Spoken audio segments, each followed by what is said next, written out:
जय हिंद दोस्तों। आज हम आ गए बहुत ही इंपॉर्टेंट क्वेश्चन के साथ। आज हम आईटीआई इलेक्ट्रीशियन के बेसिक इलेक्ट्रिसिटी जो पार्ट 4 है, सेकेंड ईयर का, जो सीबीटी में पूछा जाता है थ्योरी के लिए, हम बहुत मोस्ट इंपॉर्टेंट महामैराथन लेकर आ गए हैं, जो सेम टू सेम यही क्वेश्चंस लड़ेंगे यहीं से। तो चलिए हमारे वीडियो को अंत तक बने रहें। वीडियो अच्छी लगे तो लाइक शेयर कमेंट करना ना भूलें। चलिए बिना समय को बर्बाद किए सीधी बात, नो बकवास, बकवास नहीं करेंगे, एकदम मुद्दे की बात करते हुए चलेंगे। फिगर से लेकर ड्राइंग से लेकर आपको ए से जेड तक जितनी भी क्वेश्चन टॉप 50 से जितनी भी क्वेश्चंस बनेंगे उसको आज हम लोग डिस्कस करेंगे। तो चलिए वीडियो को अंत तक बने रहें। चलिए शुरू करते हैं हम बिना समय बर्बाद किए। क्वेश्चन नंबर फर्स्ट देख लेते हैं। हमारा क्वेश्चन नंबर फर्स्ट कह रहा है कि synchronous what is the application of synchronous motor, यानी सिंक्रोनस मोटर का अनुप्रयोग क्या है। तो सिंक्रोनस मोटर का हम अनुप्रयोग उपयोग करते हैं कहाँ, तो as a power factor corrector के रूप में, यानी पावर फैक्टर सुधारक के रूप में हम सिंक्रोनस मोटर को उपयोग करते हैं। नंबर 1 हो गया। अब सेकेंड नंबर देख लेते हैं कि जो है what is the name of the converter, यानी जो कन्वर्टर है इस कन्वर्टर का नाम क्या है। ध्यान से आप लोग गौर से देखिए। ये जो कन्वर्टर आपको दिख रहा है, ये जो कन्वर्टर आपको दिख रहा है, इस कन्वर्टर का आपको नाम पूछ रहा है कि इस कन्वर्टर का नाम क्या है।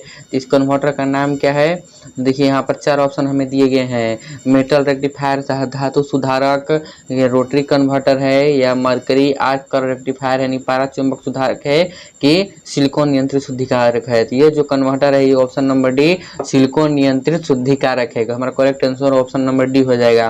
अब नेक्स्ट क्वेश्चन देख लेते हैं फोर्थ नंबर कि how the synchronous motor used as a synchronous condenser, यानी सिंक्रोनस मोटर को, जो सिंक्रोनस मोटर है, सिंक्रोनस मोटर को कंडेंसर के रूप में कैसे उपयोग किया जाता है।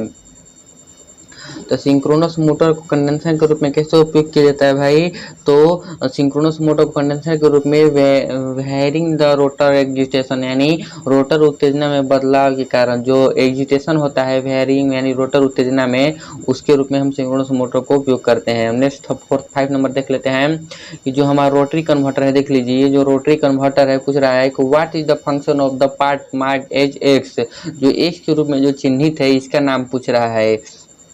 जो एक्स के रूप में चिन्हित है इसका नाम पूछ रहा है। तो हमें 4 ऑप्शन दिए हुए हैं। ऑप्शन नंबर ए, क्या एसी को डीसी में परिवर्तित करता है, क्या वोल्टेज ड्रॉप कम करता है, क्या बिना शोर के आउटपुट देने में मदद करता है, तो यह जो है वितरित धारा एकत्र करता है। जो एक्स के रूप में जो चिन्हित है, ये जो है एक्स के रूप में ये पार्ट, ये जो है collects the delivered direct current, जो डायरेक्ट करंट है वितरित प्रत्यक्ष धारा को एकत्रित करता है। तो ऑप्शन नंबर डी हमारा करेक्ट आंसर हो जाएगा। अब नेक्स्ट देख लेते हैं नेक्स्ट क्वेश्चन की तरफ। ये देखिए कि अल्टरनेटर कितने प्रकार का होता है। जो पूछा है कि अल्टरनेटर है, इस अल्टरनेटर कितने प्रकार का होता है, ये जो अल्टरनेटर है कितने प्रकार का होता है, ध्यान से देख लीजिए आप। यहाँ से पूछ की तरफ यहाँ निकला हुआ है, मेन फील्ड है, मेन आर्मेचर है। पूछ देगा इससे कि आर्मेचर का कौन सा प्रकार है या अल्टरनेटर कितने प्रकार का होता है। तो आप लोग क्या बोलिएगा कि दिया है ब्रश रहित अल्टरनेटर है, कि 3 चरण अल्टरनेटर है, कि एकल चरण अल्टरनेटर है, कि प्रमुख पोल प्रकार अल्टरनेटर है। तो ऑप्शन नंबर ए हमारा हो जाएगा यह ब्रश लेस अल्टरनेटर है, यानी ब्रश रहित अल्टरनेटर है। अब नेक्स्ट क्वेश्चन की तरफ देख लेते हैं हम। अब नेक्स्ट क्वेश्चन देख लेते हैं कि क्या कहता है। उस कह रहा है कि what is the name of the equipment the provide DC to the rotor of alternator, यानी उस उपकरण का नाम क्या है जो अल्टरनेटर के रोटर को डीसी प्रदान करता है। तो ऑप्शन नंबर ए हमारा हो जाएगा एग्जिस्टर, यानी उत्तेजक। उत्तेजक जो है अल्टरनेटर को डायरेक्ट यानी डीसी प्रदान करता है।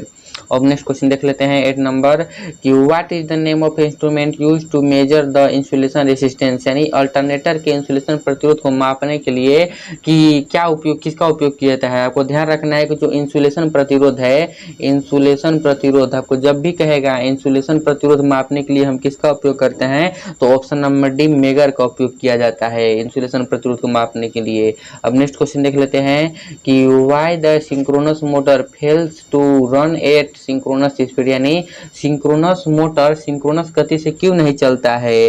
तो ऑप्शन नंबर ए हो जाएगा इंसुफिशियंट एक्सिटेशन के कारण यानी अपर्याप्त उत्तेजना के कारण सिंक्रोनस मोटर सिंक्रोनस गति से नहीं चल पाता है। अब नेक्स्ट क्वेश्चन देख लेते हैं 10 नंबर। सीधी बात नो बकवास, तो मुद्दे की बात करते हुए चलेंगे जो यहीं से हर एक यहीं से एग्जाम में उठेगा एकदम क्वेश्चन सेम टू सेम। अब देख लेते हैं which is represented by V curve of synchronous motor, यानी तुल्यकालिक मोटर में भी वक्र द्वारा किसे दर्शाया जाता है। तुल्यकालिक मोटर है उसमें ऐसे भी वक्र के द्वारा किसको दर्शाया जाता है, तो ऑप्शन नंबर डी हो जाएगा armature current and field current relation को, यानी आर्मेचर धारा और क्षेत्र धारा संबंध को हम भी के रूप में ऐसे दर्शाया जाता है, भी के रूप में दर्शाया जाता है।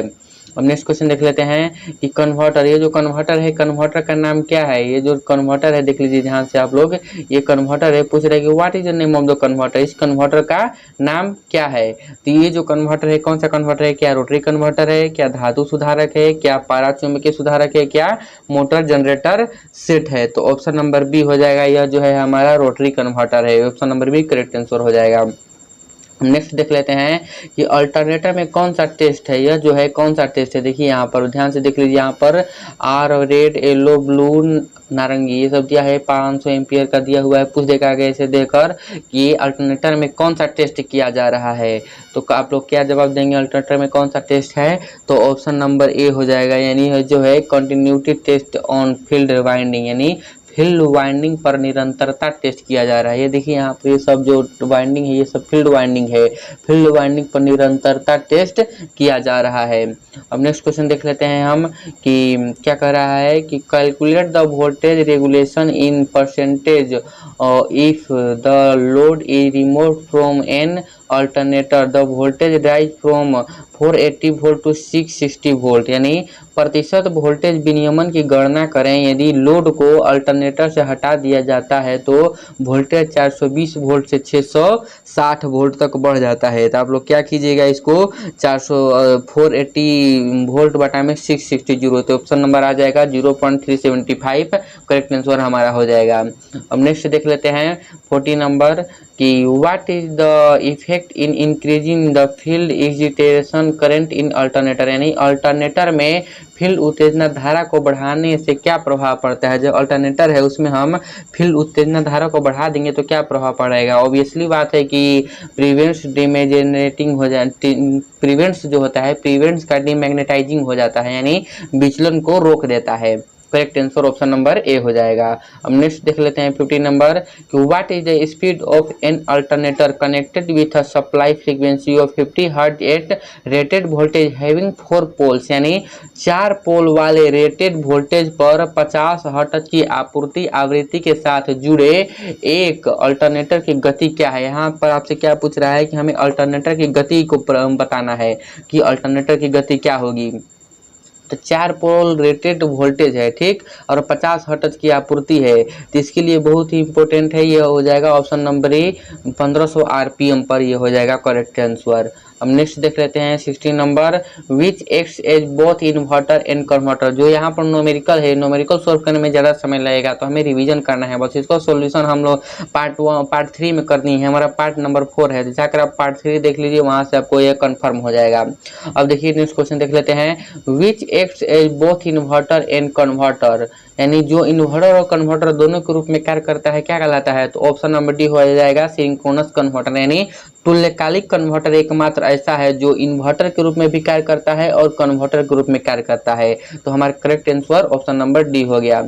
अब नेक्स्ट देख लेते हैं 17 नंबर, ये देखिए यहाँ पर ऊपर हम देखे हैं कि भी वक्र के रूप में, भी वक्र के रूप में किसका उपयोग किया जाता है, तो ऊपर हम आगे नेक्स्ट देख लिए। अब यहाँ पर भी यानी विपरीत के रूप में किसका उपयोग किया जाता है, तो देखिए यहाँ पर कह रहा है हमारा क्वेश्चन क्या कि what is the name of curve of synchronous motor, यानी सिंक्रोनस मोटर के वक्र का नाम क्या है, तो ये व्युत्क्रम भी वक्र है, यानी इनवर्स भी वक्र है, भी कर्व जो है उसका व्युत्क्रम है, option number B correct answer हो जाएगा। अब नेक्स्ट देख लेते हैं calculate the coil span for a full pitch winding having 36 stator slots with 4 poles, यानी 4 पोल ध्रुव के साथ 36 स्टेटर स्लॉट वाली पूर्ण पिच वाइंडिंग के लिए कॉइल स्पेन की गणना करें तो क्या होगी, तो 45,100,566 होगी। ठीक है, option number C correct answer हो जाएगा। इसको हम सिर्फ आपको रिवीजन कराने के लिए हम लेकर आए हैं कि एग्जाम होने वाला है, जल्द से जल्द 22-23 एग्जाम होगा, उसमें आप लोग अच्छा प्रदर्शन कर सकें। अगर आपको पूरा थ्योरी देखना है तो पार्ट नंबर 3 जाकर डिस्क्रिप्शन बॉक्स में दिया होगा, वहां से आप चेक कर लीजिए। अब नेक्स्ट देख लेते हैं, calculate the speed in RPS of the two pole 50 hertz alternator, यानी दो पोल 50 हर्ट्ज अल्टरनेटर की आरपीएस में गति क्या होगी। जो 2 पोल 50 हर्ट्ज है, आरपीएस में गति आपसे पूछ रहा है तो क्या होगी भाई, तो 2 पोल 50 हर्ट्ज की आरपीएस गति भी 50 हर्ट्ज ही होगी। Option number A correct answer हो जाएगा। अब नेक्स्ट देख लेते हैं कि which condition is to be satisfied before parallel operation of alternator, यानी अल्टरनेटर के समानांतर संचालन से पहले कौन सी शर्त पूरी करनी होती है। जो अल्टरनेटर है उसको समानांतर संचालन से पहले कौन सी शर्त पूरी की जाती है, तो ऑप्शन नंबर हमारा है ए हो जाए, ऑप्शन नंबर डी हो जाएगा, यानी stator impedance must be same, यानी स्टेटर प्रतिबाधा समान होनी चाहिए। अब नेक्स्ट देख लेते हैं 21, what is the use of synchroscope, यानी सिंक्रोस्कोप का उपयोग क्या है। सिंक्रोस्कोप का उपयोग हम लोग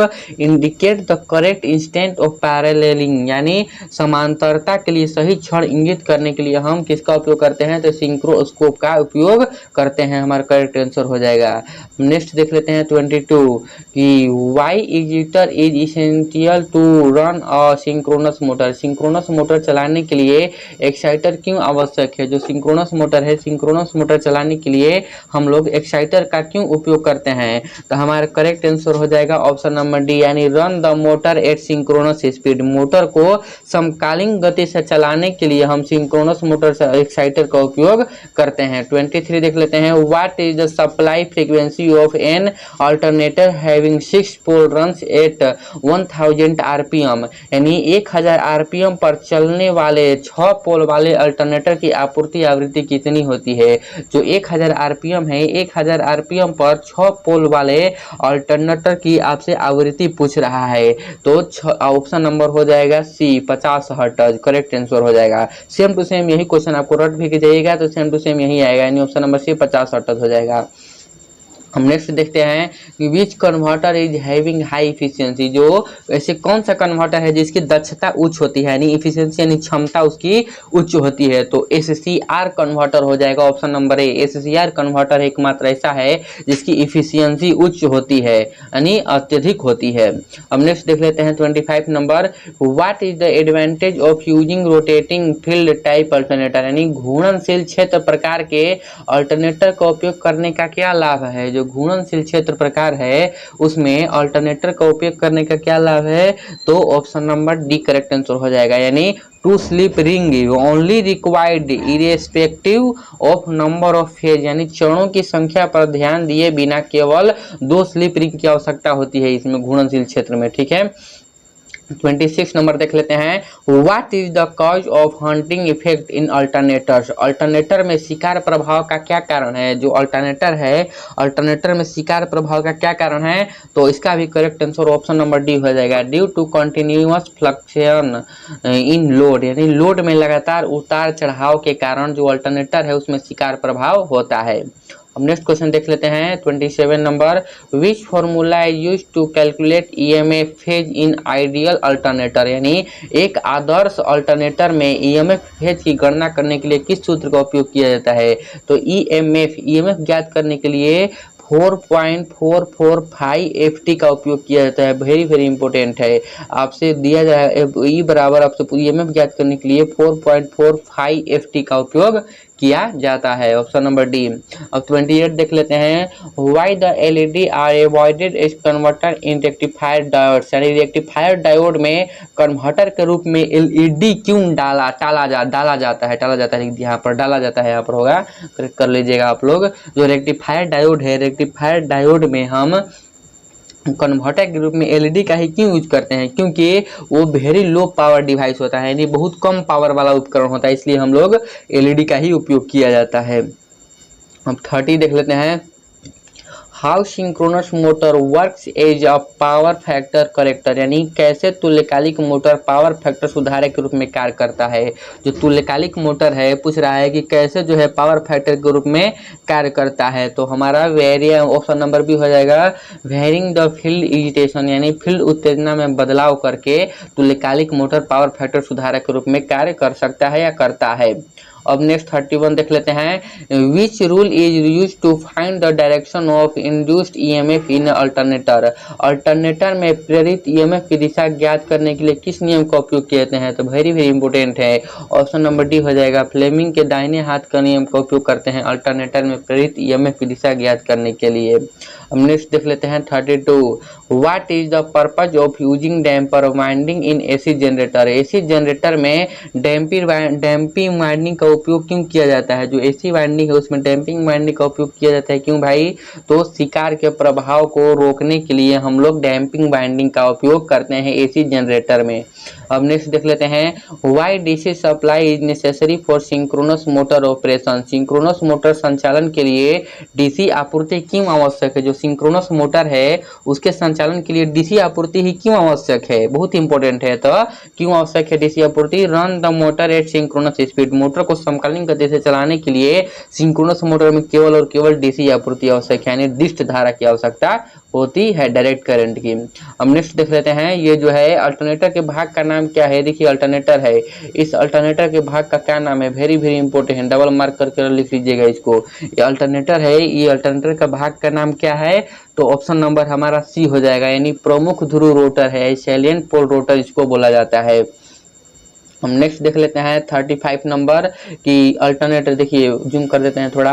अल्टरनेटर के समानांतर संचालन का नाम क्या है। ये देखिए पैरेलल सीक्वेंस है, इसमें अल्टरनेटर के समानांतर संचालन का आपसे नाम पूछ दिया है।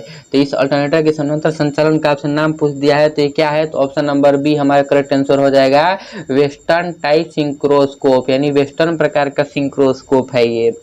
अब 36 नंबर देख लेते हैं कि what is the function of inverter. Inverter का कार्य क्या है। जो इन्वर्टर है, इन्वर्टर का कार्य क्या है भाई, तो मोटर का अपोजिट होता है, सबको पता है। तो ऑप्शन नंबर बी हो जाएगा, डायरेक्ट करंट को एक्यूरेट करंट में, एसी करंट में बदलता है, यानी डीसी को एसी में बदलता है कौन, इन्वर्टर। ऑप्शन नंबर बी हो जाएगा। और मोटर पूछ देगा तो एसी को डीसी में बदलता है कौन, तो मोटर। हम नेक्स्ट देख लेते हैं 37 number, what condition the two lamps become bright and one lamp dark during paralleling of two alternators।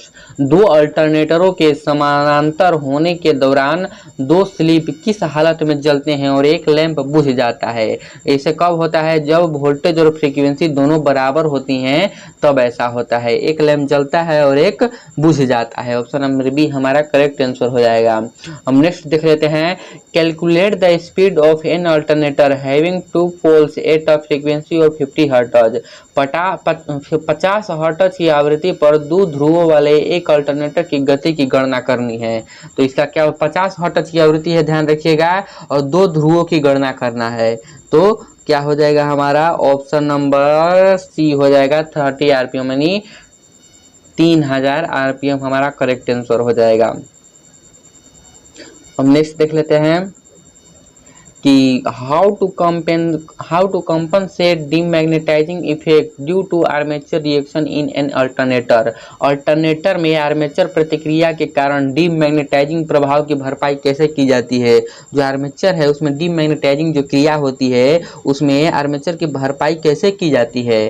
तो ऑप्शन नंबर सी हो जाएगा, increasing field agitation current. Agitation current यानी फील्ड उत्तेजना धारा में वृद्धि करके हम उसकी भरपाई करते हैं। Option number C correct answer हो जाएगा। 40 नंबर देख लेते हैं, what cause the terminal voltage of an alternator reduce if the load increase. यानी यदि भार बढ़ता है तो अल्टरनेटर का टर्मिनल वोल्टेज कम हो जाता है, क्यों। जब भार बढ़ता है तो अल्टरनेटर का टर्मिनल वोल्टेज कम क्यों हो जाता है, तो आर्मेचर रेसिस्टेंस यानी आर्मेचर प्रतिरोध के कारण ऐसा होता है। अब 41 देख लेते हैं, which material is used for damper winding. Damper winding के लिए किस सामग्री का उपयोग किया जाता है। जो डैम्पर वाइंडिंग है, डैम्पर वाइंडिंग में किस सामग्री का उपयोग किया जाता है, तो कॉपर यानी कॉपर तार का, तांबे के तार का उपयोग हम डैम्पर वाइंडिंग में किया जाता है, वेरी वेरी इंपॉर्टेंट है। हम नेक्स्ट 42 देख लेते हैं।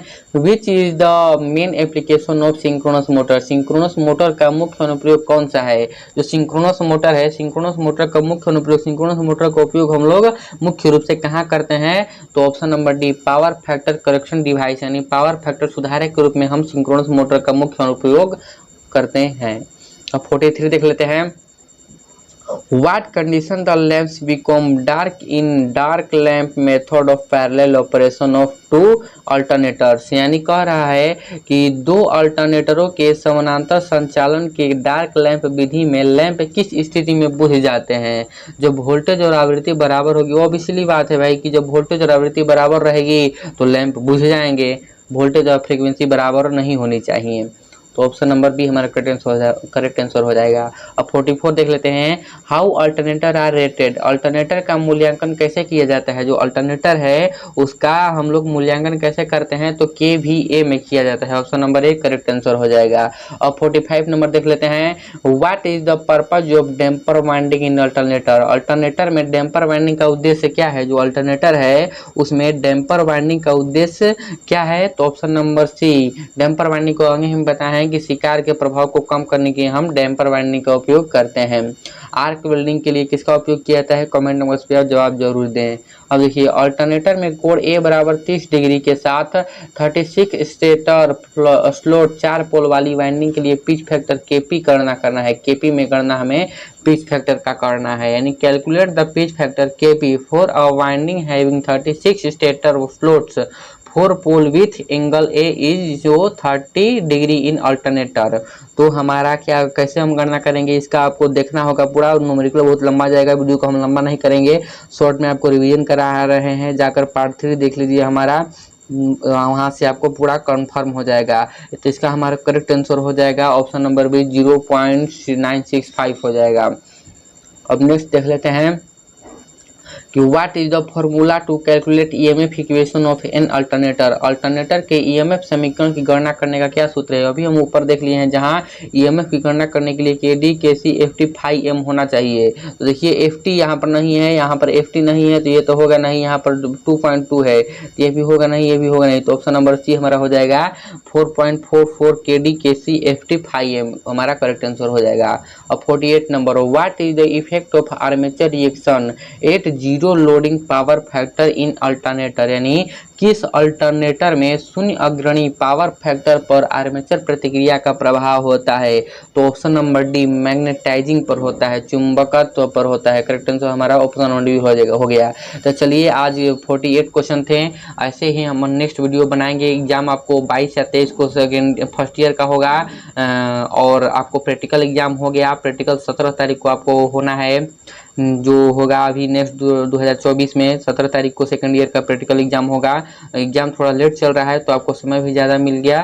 चलिए, फिर से मिलते हैं एक नए वीडियो के साथ। हमारे वीडियो को लाइक शेयर कमेंट जरूर करें। चलिए, फिर से मिलते हैं। जय हिंद।